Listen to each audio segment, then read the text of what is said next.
बिस्मिल्लाहिर्रहमानिर्रहीम। अस्सलाम वालेकुम डियर स्टूडेंट। आज हम सेकंड चैप्टर फर्स्ट ईयर का एटॉमिक स्ट्रक्चर ये स्टार्ट करते हैं। तो बेसिक कुछ हिस्ट्री है इनके मुतालिक, कुछ वो पढ़ते हैं।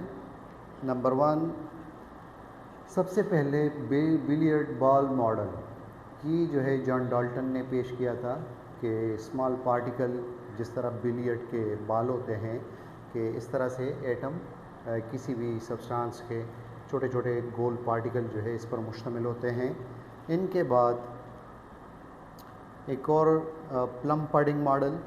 प्लम पडिंग यूरोपियन कंट्री में जिस तरह हम यहाँ पर कस्टर्ड बनाते हैं तो इस तरह का एक डिश है, या जिस तरह हम कस्टर्ड में ड्राई फ्रूट वगैरह रखते हैं तो ड्राई फ्रूट को आप कंसिडर कर दें नेगेटिवली चार्ज पार्टिकल, और बाकी जो कस्टर्ड होगा वो तमाम के तमाम जो है वो पॉजिटिव आप कंसिडर कर दें। या आप जो है वाटरमेलन को देखिए, उसके जो बीज होते हैं उनको नेगेटिवली चार्ज पार्टिकल कंसिडर कर दें और जो रेड पोर्शन होगा उनको आप जो है पॉजिटिव कंसिडर कर दें।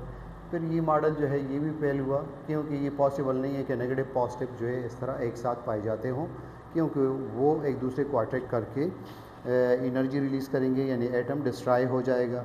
इनके अलावा फिर बाद में रदरफोर्ड ने मॉडल पेश किया कि पॉजिटिव पार्टिकल ये बीच में होते हैं, सेंटर में होते हैं, जिसको हम न्यूक्लियस कहते हैं, और नेगेटिवली चार्ज पार्टिकल इनके इर्द गिर्द जो है रिवॉल्व करते हैं। फिर इनके ऊपर भी कुछ ऑब्जेक्शन थे, आप लोगों ने 9th के क्लास में पढ़े होंगे। फिर एक और मॉडल आया नील बोहर का, तो उन्होंने फिर शेल का कॉन्सेप्ट दिया कि फर्स्ट शेल में 2 इलेक्ट्रॉन आते हैं और उसके बाद जो है 8 इलेक्ट्रॉन आते हैं। एक मखसूस शेल में इलेक्ट्रॉन जो है पाए जाते हैं, सर्कुलर पाथ होते हैं।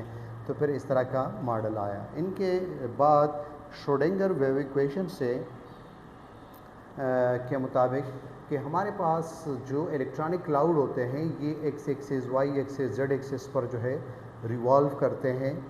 तो 3 डायमेंशनल स्ट्रक्चर होता है, जैसे कि नील बोहर का 2D मॉडल था।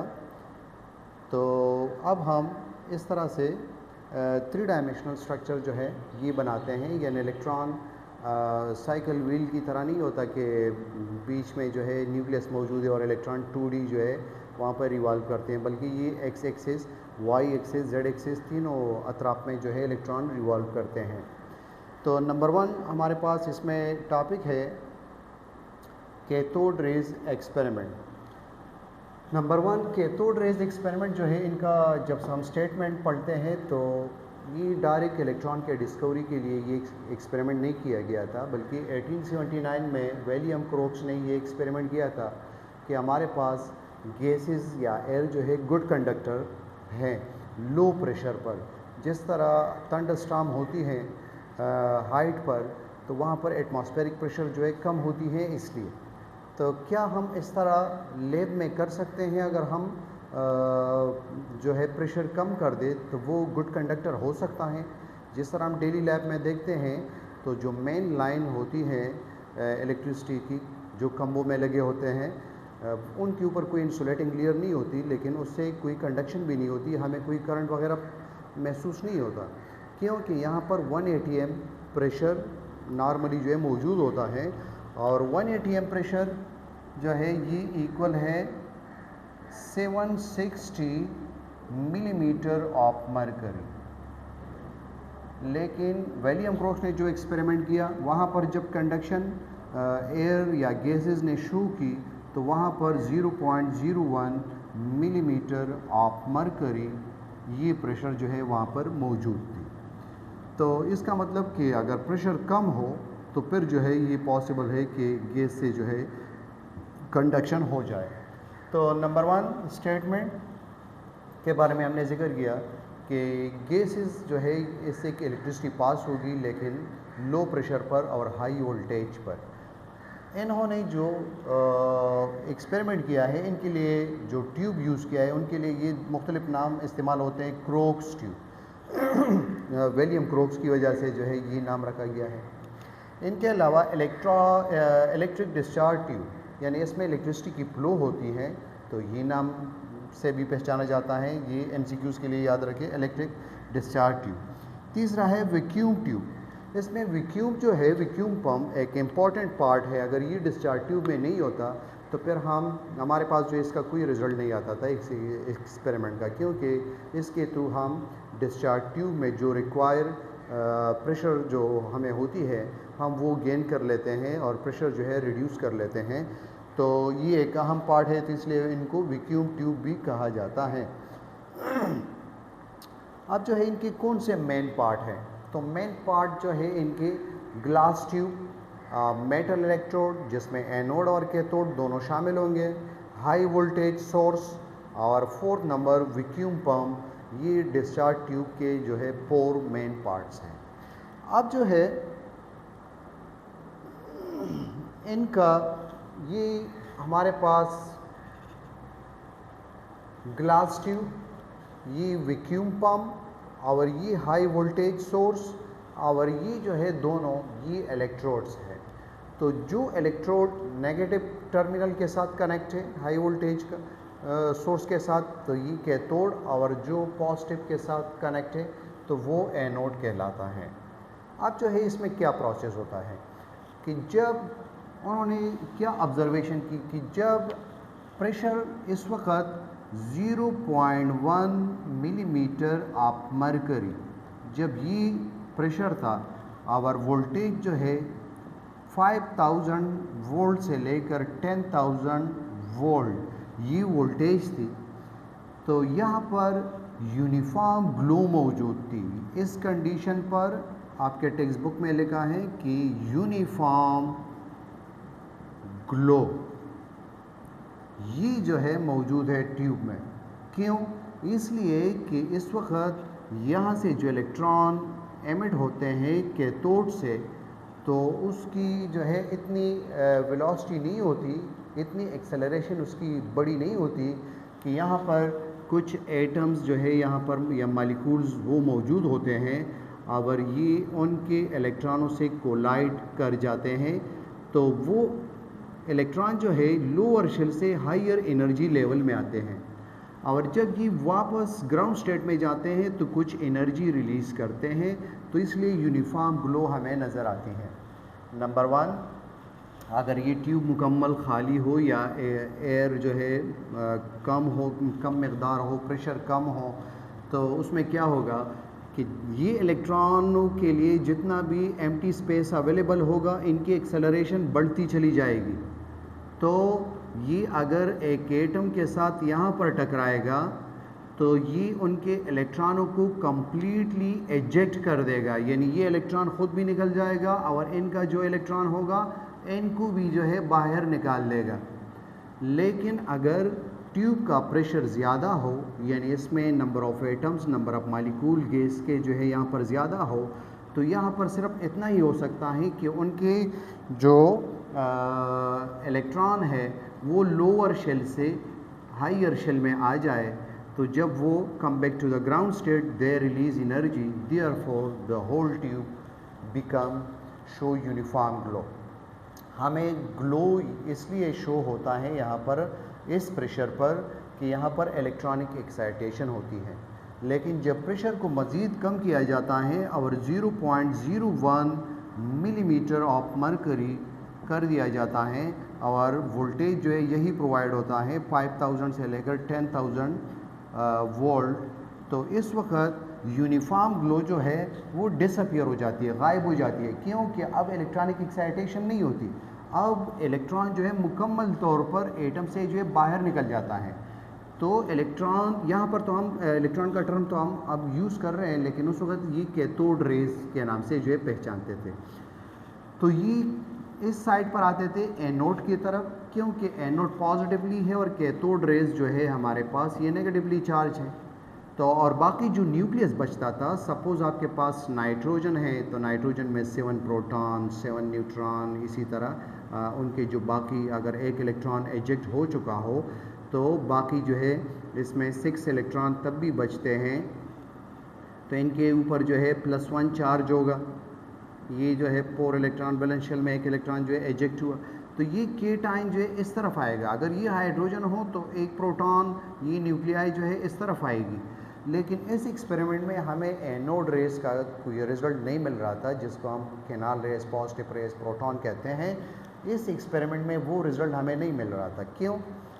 इसलिए ये केटाइन जो है ये इस तरफ आएंगे और ये इलेक्ट्रॉन जो है कैथोड रेज ये इस साइड पर जाएंगे।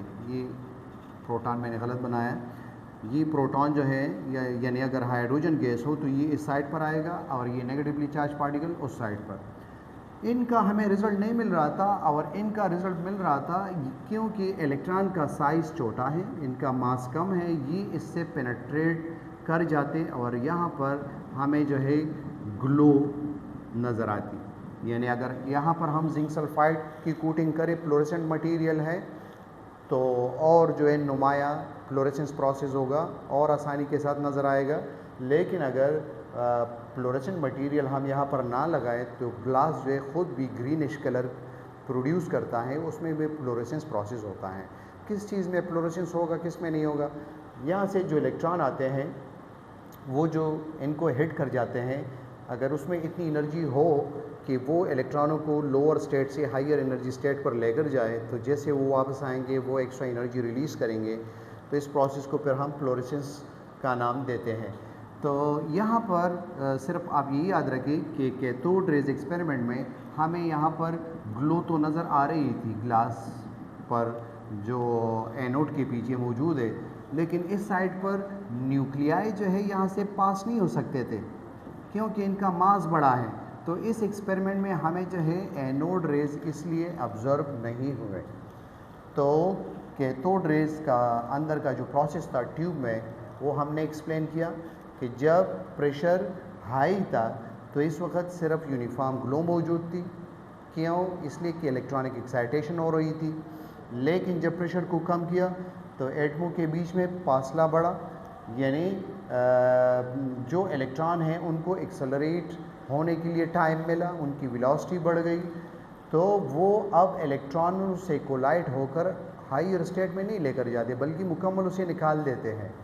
तो नेगेटिवली जो पार्टिकल है वो इस साइड पर आएंगे एनोड की तरफ, तो वो यहाँ पर ऑब्ज़र्व हुए, लेकिन जो न्यूक्लियस है, जो केटाइन है, वो इस साइड पर ऑब्ज़र्व नहीं हो रहे थे इस एक्सपेरिमेंट में। तो रीज़न क्या है कि उनका मास बड़ा था, तो वो इस प्लेट से पास नहीं हो सका।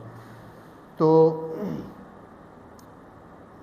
ये जो हमने अभी आपको ज़ुबानी बताया, तो ये तमाम प्रोसेस जो है यहाँ पर मेंशन है, इससे आप स्क्रीनशॉट ले सकते हैं कि कैथोड से जब हम इलेक्ट्रिसिटी प्रोवाइड करते हैं डिस्चार्ज ट्यूब को, तो कैथोड से इलेक्ट्रॉनों की बम्बारमेंट होगी और वो इलेक्ट्रॉन जो है उस एटम्स या जो भी गैस अंदर मौजूद हो तो उससे वो टकराएगा, तो उसमें इलेक्ट्रॉनिक एक्साइटेशन होगी। जब हम प्रेशर को मज़ीद कम कर देते हैं तो फिर इलेक्ट्रॉनों की मुकम्मल जो है इमिशन होगी, क्योंकि इलेक्ट्रॉन जो कैथोड से निकलते हैं उनकी वेलोसिटी हाई होगी, उसे ज़्यादा टाइम मिलेगा एक्सेलरेट करने के लिए।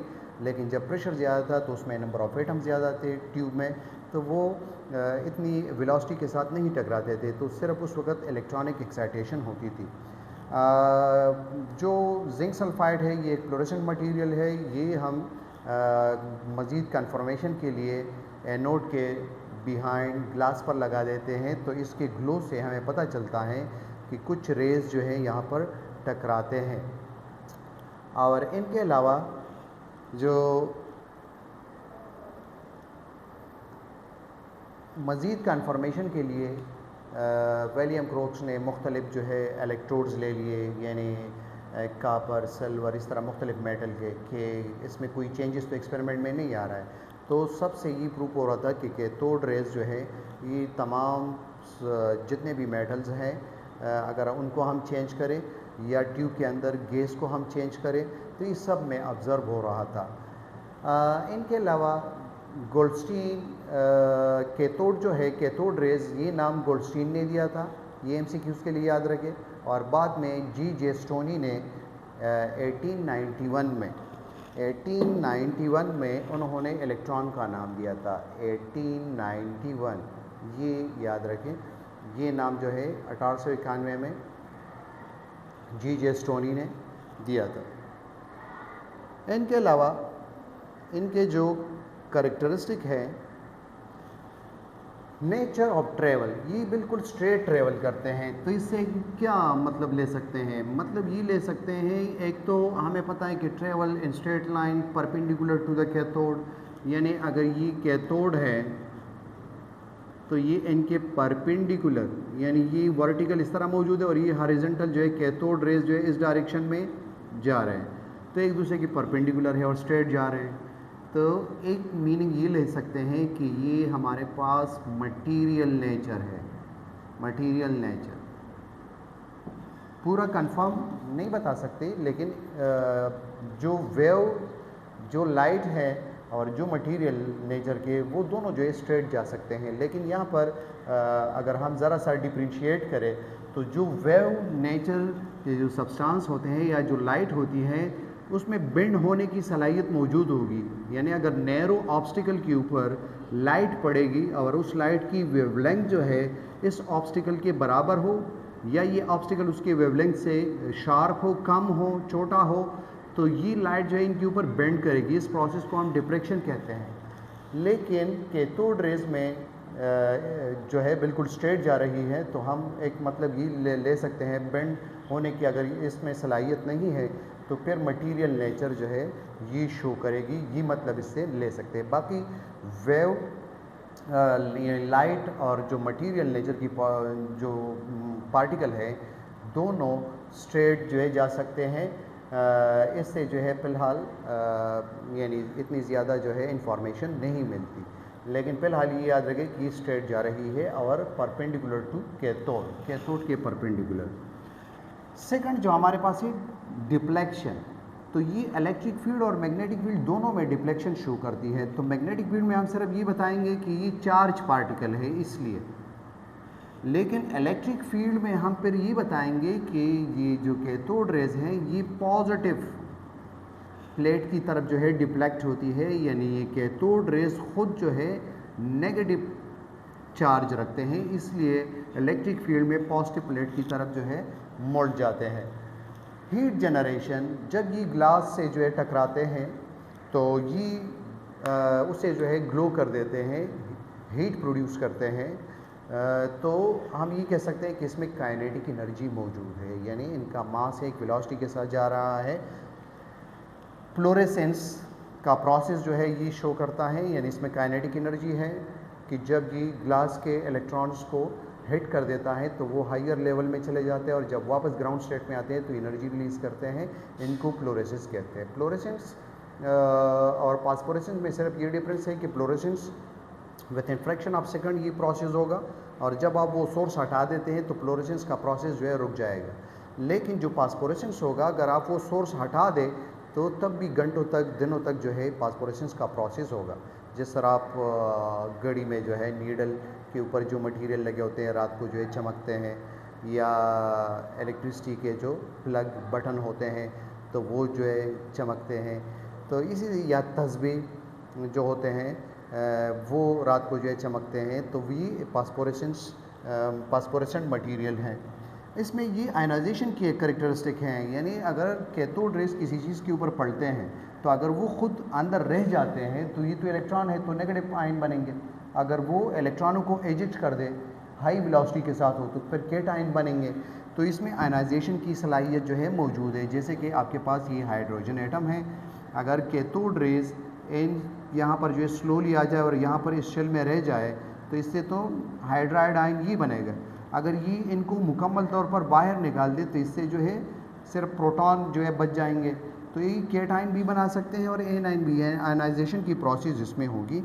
और जैसे ऊपर बताया ये एक चार्ज पार्टिकल है क्योंकि ये इलेक्ट्रिक फील्ड में पॉजिटिव प्लेट की तरफ डिफ्लेक्ट होते हैं। लेकिन जब मैग्नेटिक फील्ड में बात करेंगे तो फिर सिर्फ डिफ्लेक्शन के जिक्र करेंगे और उसमें ये नहीं बताएंगे कि पॉजिटिव क्या नेगेटिव। इनके अलावा ये पेनव्हील को जो है रोटेट करते हैं, तो इससे कन्फर्म होता है कि अच्छा ये मटेरियल नेचर है। यानी अगर आप टार्च को फ़ैन के पंख के ऊपर डाल दें या स्टैंड फ़ैन को आप जो है टार्च से जो है उसके ऊपर लाइट फॉल कर दें तो उसके जो पंख हैं वो नहीं घूम सकते, उनकी शेडो तो बन सकता है, लेकिन अगर हम उसे पत्थर उसे हिट कर दें तो वो घूम सकते हैं।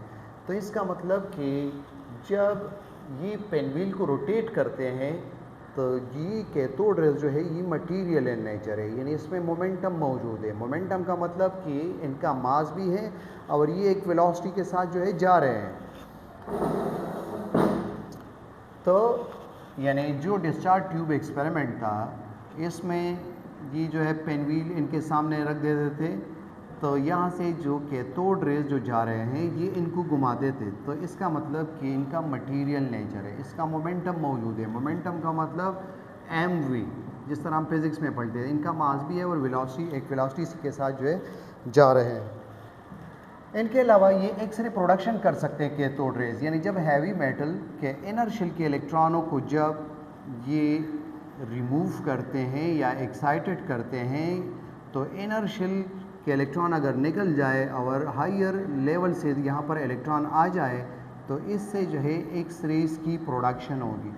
जब वैलेंस शेल के इलेक्ट्रॉन एक्साइटेड होते हैं तो उससे यूवी विजिबल निकल सकती है, और जब इनर शेल के इलेक्ट्रॉन को हम एक्साइटेड करें या उनको नॉकआउट करें, तो ऊपर से जो हमारे पास जो इलेक्ट्रॉन नीचे आएगा, तो फिर जो है उससे एक्स रेज रिलीज़ होगी। तो जैसे एटॉमिक नंबर बढ़ेगा किसी न्यूक्लियाई का या किसी एलिमेंट मेटल का, तो उनका एक्स रेज की फ्रीक्वेंसी जो है वो भी बढ़ेगी, क्योंकि जब एटॉमिक नंबर बढ़ेगा तो वो इलेक्ट्रॉनों को ज़्यादा अट्रैक्ट करेगा, उससे जो है हायर एनर्जी ज़्यादा रिलीज़ होगी, और जैसी एनर्जी बढ़ेगी तो उनकी जो है फ्रीक्वेंसी भी फिर बढ़ेगी।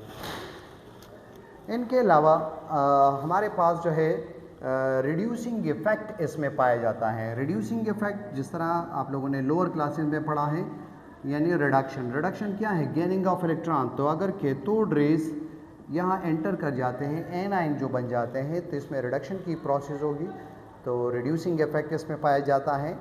इनके अलावा इनके ऊपर जो चार्ज पाया जाता है, इलेक्ट्रॉन का चार्ज 1.602 × 10⁻⁻19 कूलम, ये एक और प्रॉपर्टी है। इनके अलावा इनका मास क्या है? तो मास इनका है 9.11 × 10⁻31 kg, ये इनका मास है। इनका चार्ज टू मास रेशो क्या है? तो चार्ज टू मास रेशो जो है, ये चार्ज जो है 1.602 × 10⁻⁻19 कूलम डिवाइड बाय 9.11 × 10⁻31 kg। इससे आप डिवाइड करेंगे तो आपके पास 1.7588 × 10⁻11 कूलम पर kg, ये जो है हमारे पास चार्ज टू मास रेशो आएगी। और ये charge to mass ratio cathode rays का जो है किसी गैस के ऊपर डिपेंड नहीं होगी, क्योंकि अगर आप गैस को चेंज भी कर दें तो सबसे इलेक्ट्रॉन निकलेंगे और सारे इलेक्ट्रॉनों की जो चार्ज और मास है वो तो सेम है, तो कैथोड रेज की चार्ज टू मास रेशो जो है कांस्टेंट रहेगी। ये थे हमारे पास इनके जो है खसूसियात। नेक्स्ट इंशाल्लाह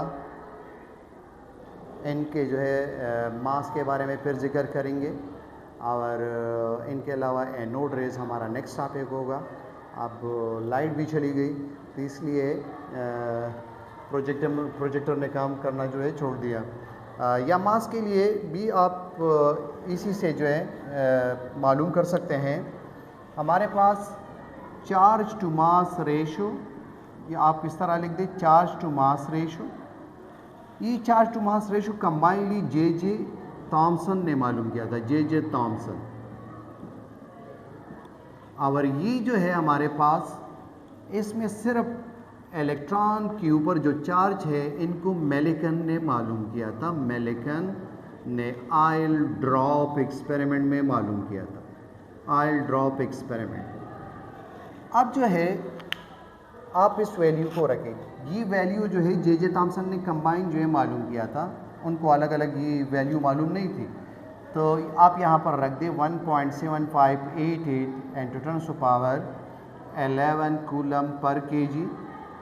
और यहाँ पर जो है चार्ज की वैल्यू जब मेलिकन ने मालूम की, तो चार्ज है इनका 1.602 × 10⁻⁻19 कूलम, और मास को अपने जगह पर रखें। तो मास को हम मैथमेटिकली मालूम कर सकते हैं। आप मास को यहाँ पर शिफ्ट कर दें, और ये जो है 1.602 × 10⁻⁻19 इस चार्ज को जो है फिर आप इस मास से डिवाइड करें 1.7588 इंटू 10⁻11 कूलम पर केजी। तो आपके पास ये जो मास है इलेक्ट्रॉनों का, ये आंसर जो है आपके पास ये आएगा 9.11 इंटू 10⁻31 केजी। ये आपके पास जो है किलोग्राम में ये इलेक्ट्रॉन का मास आएगा। तो इस तरीके से इलेक्ट्रॉनों का मास जो है डिस्कवर हुआ था। Thank you.